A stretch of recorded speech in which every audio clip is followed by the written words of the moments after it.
Hi everyone, we're going to verify trig identities by multiplying by the conjugate on this first one anyway. And it's just a continuation of what we've been doing. So this would be considered part 3. I noticed that my right side is written in terms of cosine and sine. So I'm going to look at the left side of the equation and write that in terms of sine and cosine as well. So it's going to be 1. I'll go ahead and put that over 1.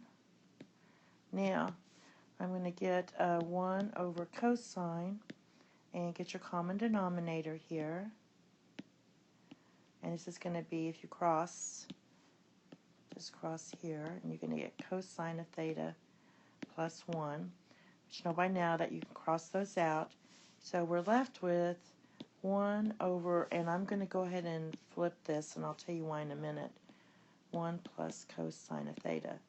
Now what you notice is here, this is what we want. So, and we're left with something pretty basic on this side. So all I'm going to do is, you really have to know your identities by this stage in the game, is force this right here to look like this. So all I have to do is multiply the numerator by cosine of theta, 1 minus cosine of theta. And I can also, if I multiply the numerator by 1 minus cosine of theta, then I have to multiply the denominator by 1 minus cosine of theta.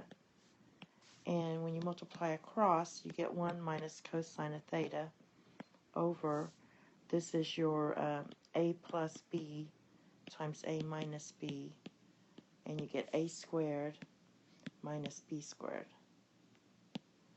All right, so basically, knowing your identities, you know that's sine squared of theta. So you get 1 minus cosine of theta over 1 minus cosine of squared of theta is sine squared theta.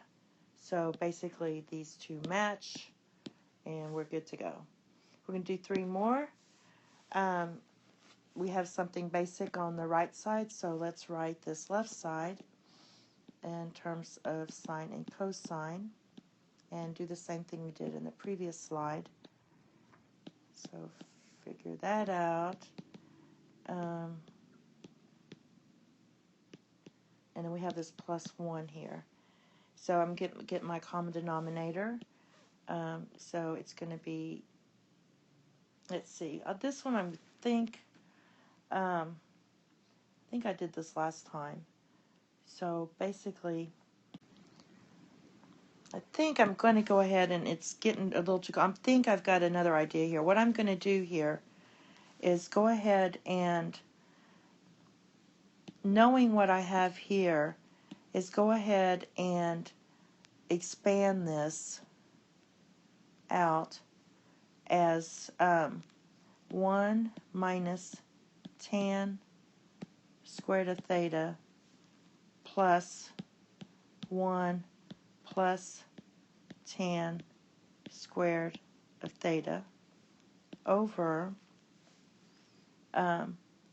1 plus tan squared of theta.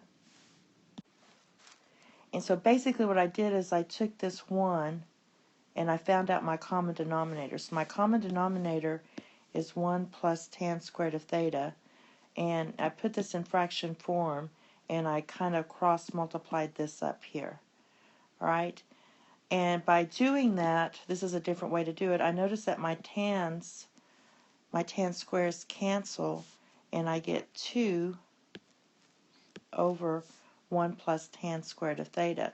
Well, 1 plus tan squared of theta equals secant squared of theta. So that's what I'm going to write here. And then I'm going to write this, because I have this, I really have to look at where I want to go.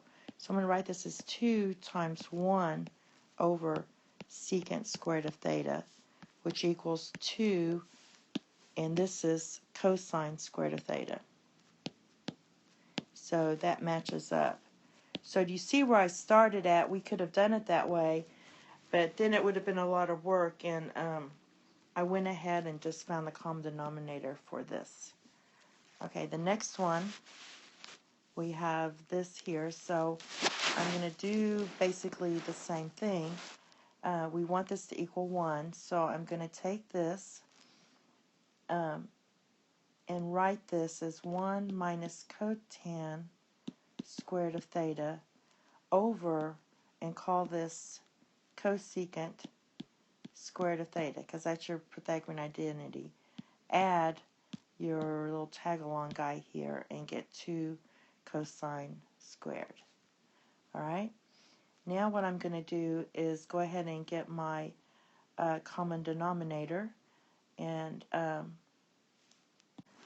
write this under each piece. So I'm going to write this as 1 over cosecant squared of theta minus cotan squared of theta over cosecant squared of theta, and then add my tag along here, 2 cosine squared of theta.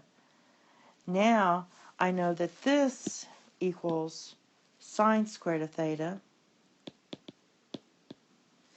and I'm going to go ahead and break this up. This is cosine squared of theta over sine squared of theta divided by 1 over sine squared of theta. Then add him. Now what happens is these two cancel, so we're left with sine squared of theta minus cosine squared of theta plus 2 cosine squared of theta.